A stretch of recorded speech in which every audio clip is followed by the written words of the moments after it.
Late one night, a piece of audio began circulating online connected to the Cleveland locker room. At first, it sounded like another random football clip, until people actually listened to the words. According to reports and fan speculation, someone inside the building was heard making a shocking remark about rookie quarterback Shedeur Sanders, a comment that many interpreted as wishing harm on him during a play. And just like that, the entire NFL internet froze. Fans weren't just confused, they were furious, because this wasn't a rival defender talking trash across the line of scrimmage. The voice in the conversation was reportedly connected to someone inside the Browns' locker room, a teammate. Someone who was supposed to be protecting the quarterback, not talking about him like that. Social media lit up like a stadium scoreboard. People started asking the same question over and over again. How does something like that even come out of a teammate's mouth? But the strange part is, when people started digging deeper into the situation around Sanders in Cleveland, they realized the chaos might have started long before that audio clip ever surfaced. And the deeper fans looked, the stranger the story became. Because early in the season, the offense in front of Sanders looked completely unstable. We're talking about a level of offensive line chaos you almost never see in the NFL. Week after week, the protection unit looked different. New combinations, new alignments, different blockers rotating in and out. At one point, analysts were openly discussing the possibility that Cleveland might have to replace all 5 offensive linemen just to stabilize the situation. That's almost unheard of at the professional level. An offensive line is supposed to function like a synchronized machine. 5 players working together with timing and communication so precise that the quarterback barely notices the defenders trying to break through. But in Cleveland, the machine looked like it was shaking apart.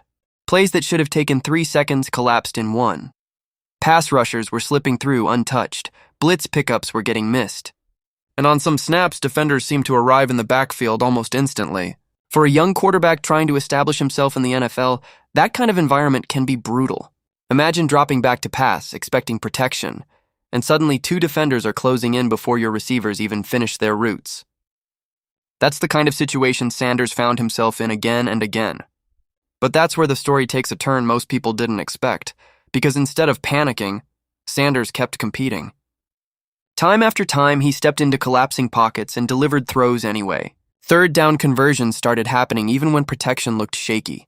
Tight window passes slipped between defenders. And slowly, something interesting started happening in the conversation around him. Critics who originally questioned him started noticing something different. This quarterback wasn't folding under pressure. He was adapting. And the more pressure the offense faced, the sharper his decisions started looking. But fans watching the film kept noticing something that made them uneasy. The breakdowns in protection didn't just look like normal mistakes, they looked strange. Now football fans understand that missed blocks happen. Every offensive line gives up pressure occasionally. That's part of the sport. But when fans replayed the Browns game tape, certain moments stood out. Protection calls looked confused. Assignments seemed miscommunicated. Pocket collapses happened in patterns that didn't make much sense. On several key plays, defenders appeared to come through gaps so cleanly it looked like the protection never adjusted at all. People started asking uncomfortable questions. Was this just bad football, or was something else going on inside the building? Rumors started circulating online. Some fans believed there was tension inside the locker room. Others thought the offensive scheme simply wasn't working. And a few believed the chaos was the result of constant lineup changes that destroyed chemistry along the line. But whatever the reason was, the situation around Sanders kept getting louder. Because every time things looked like they might stabilize, another breakdown appeared. And yet somehow, the quarterback in the center of the storm kept delivering. When defenders crashed into the pocket, Sanders stepped around them. When pressure forced him to move, he adjusted his reads. When drives looked dead, he found receivers across the middle and kept the chains moving. That kind of composure doesn't go unnoticed in the NFL. And slowly, analysts started acknowledging something important. The rookie quarterback wasn't the problem. In fact, many began saying the opposite. Despite the chaos around him, Sanders was showing flashes of elite pocket OW.